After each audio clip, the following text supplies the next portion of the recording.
Calculus की UET Peshawar की। ठीक हो गया जी। इसमें हमने कुछ बेसिक डिफिनेशन करने हैं, जैसे कि कैलकुलस हो गया। तो सबसे पहले कैलकुलस को देखें, कैलकुलस को किस तरह डिफ़ाइन करेंगे देखें।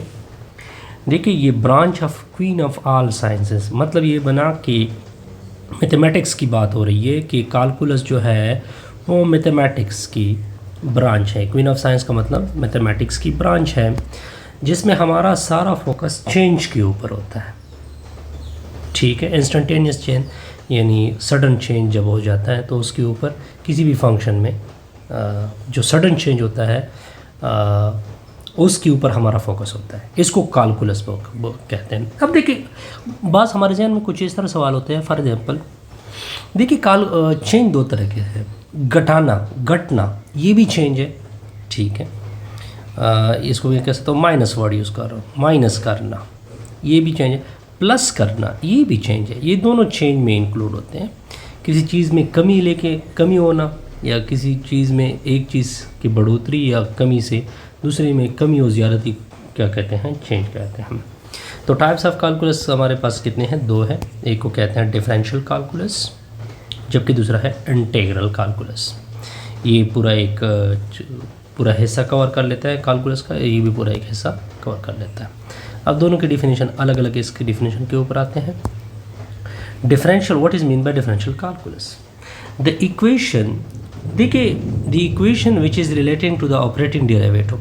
अगर आप देख रहे हो एक इक्वेशन में डेरिवेटिव, तो डेरिवेटिव किसी भी फंक्शन की ली जा रही है, वो फंक्शन सिंगल में भी हो सकता है, वो फंक्शन मल्टी में भी हो सकता है, और डेरिवेटिव एक वेरिएबल के विद रिस्पेक्ट हो सकती है, बहुत सारे वेरिएबल के विद रिस्पेक्ट होती है। इस सूरत में इक्वेशन को क्या कहते हैं, डिफरेंशियल इक्वेशन।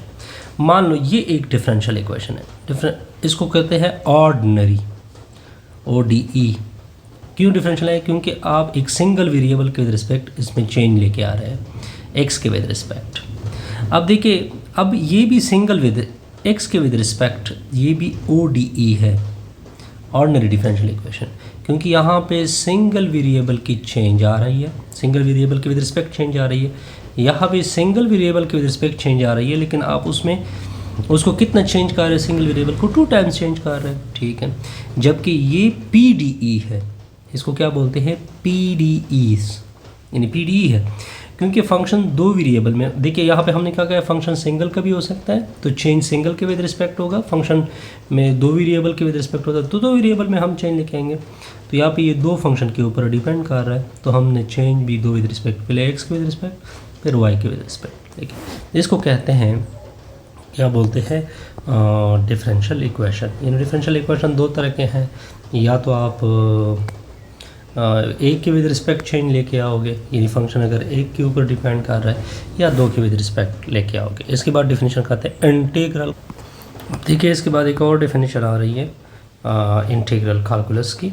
इंटीग्रल कैलकुलस, देखिए ऊपर जो डिफरेंशियल कैलकुलस है इसकी रिवर्स जाइए, इस ब्रांच के रिवर्स जो होगा वो क्या कहलाएगा, इंटीग्रल कैलकुलस। सिंपल मतलब ये है कि देखिए यहाँ पे y में चेंज है विद रिस्पेक्ट टू x, इस चेंज को ख़त्म कर दे, फिनिश कर दे। तो आप रिवर्स गए ना, पहले चेंज था, आपने चेंज को ख़त्म किया, तो ये आप क्या ले रहे हैं, इंटीग्रल कैलकुलस ले रहे हैं। ये इसमें डबल चेंज है तो आप डबल टाइम इंटीग्रेट कर दे, तो डबल टाइम इंटीग्रेट करोगे तो आपने चेंज को फिनिश किया। जब चेंज को फिनिश किया तो कौन सा ब्रांच आ गया, इंटीग्रल कैलकुलस। देखिए यहाँ पे एक्स की विद रिस्पेक्ट है और वाई की विद रिस्पेक्ट है, तो यहाँ पे भी आपने पार्शल बाई पार्शल एक्स को फिनिश करना है, इससे पार्शल बाई पार्शल वाई को फिनिश करना है। इसको क्या बोलोगे, इंटीग्रल कैलकुलस। इसकी सिंपल मिसाल लेते हैं। इससे मैंने ये d/dx को फिनिश करना है, तो देखिए सबसे पहले इस तरह कर दे, इसके नीचे 1 लिख दे, क्रॉस मल्टीप्लिकेशन कर दे, ये उधर मल्टीप्लाइड ये उधर मल्टीप्लाइड, तो 2e⁻2x dx होगा। यहाँ तक ओके। अब देखिए आपने इसी y को लेके आना है, लेकिन इसके साथ d है, d को ख़त्म करने के लिए ये सिंबल यूज़ करोगे, ये सिंबल यूज़ किया तो ये एक दूसरे के रिवर्स हो जाएंगे। जिस तरह लाग एंटी लाग है तो ये कैंसल, 2 बाहर आ जाएगा, e⁻2x dx।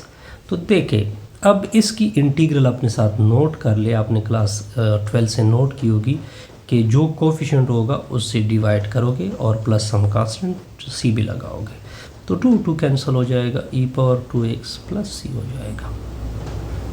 कोई कन्फ्यूजन नहीं। इस तरह देखिए हमने y में चेंज ख़त्म किया। इसका मतलब है कि हमने कौन सी टेक्निक यूज़ कर ली, इंटीग्रल कैलकुलस की, इंटीग्रल कैलकुलस को मैंने यूज़ करके डिफरेंशियल कैलकुलस को फिनिश किया इस फंक्शन से। तो इस वजह से हमने क्या कहा कि ये एक रिवर्स प्रोसेस है। इनवर्स कह सकते हो, रिवर्स कह सकते हो, मर्ज़ी आपकी है, जो आप कहना चाहते हो जी। ठीक हो गया जी। इसके बाद एक और टॉपिक देखिए, अब ये एक और डेफिनेशन है, ये भी बड़ी सिंपल सी डेफिनेशन है, इनफाइनेटेसिमल चेंज। देखिए आपके पास एक फंक्शन है, ओके, अब इस फंक्शन को क्या कर दे, इस फंक्शन में जो चेंज है वो इंतहाई स्मॉल कर दे। मैं एक सिंपल मिसाल देता हूँ। फॉर एग्जांपल चेंज को तो मैं डेल्टा एक्स से रिप्रेजेंट करता हूँ, यानी एक्स में मैं चेंज, अगर मैं इस चेंज को, ये मैं वैसे से पोजीशन ले रहा हूँ 0.0000000000000000001, इसी चेंज को आप अब कह सकते हो कि ये इनफाइनेटेसिमल चेंज है, क्योंकि आप जो डेल्टा एक्स में जो चेंज है वो इंतहाई क्या है, कम है। तो इसको क्या बोलते हैं, इनफाइनेटेसिमल चेंज बोलते हैं। यानी जब भी किसी भी फंक्शन में आप इंतहाई स्मॉल चेंज लेके आते हो तो वो हमेशा क्या कहलाएगा, इनफाइनेटेसिमल चेंज कहलाएगा। यहाँ तक ओके, कोई कन्फ्यूजन नहीं। अब इसके बाद हम, चूँकि बार बार हम फंक्शन की डिस्कशन कर रहे हैं, अब हम प्रॉपर फंक्शन को क्या करेंगे, डिफ़ाइन करेंगे। क्या करेंगे जी, फंक्शन को प्रॉपर क्या करेंगे, डिफ़ाइन करेंगे। क्योंकि पहले फंक्शन होगा, फिर ये इंटीग्रल कैलकुलस आएगा ना, डिफरेंशियल कैलकुलस। अब देखिए अब फंक्शन की डिफिनेशन आ रही है, बहुत सिंपल सी डिफिनेशन है। देखिए फंक्शन के लिए आपने हमेशा 2 नॉन एम्प्टी सेट लेने हैं, एक x है, दूसरा फॉर एग्जांपल क्या y है। मैं इसको एक सिंपल इस तरह, फॉर एग्जांपल ये आपका x हो गया, ये आपका क्या हो गया, ये y हो गया। अब देखिए इनमें एक कनेक्शन आ गई, ये दोनों कनेक्ट हो गए किसी f से।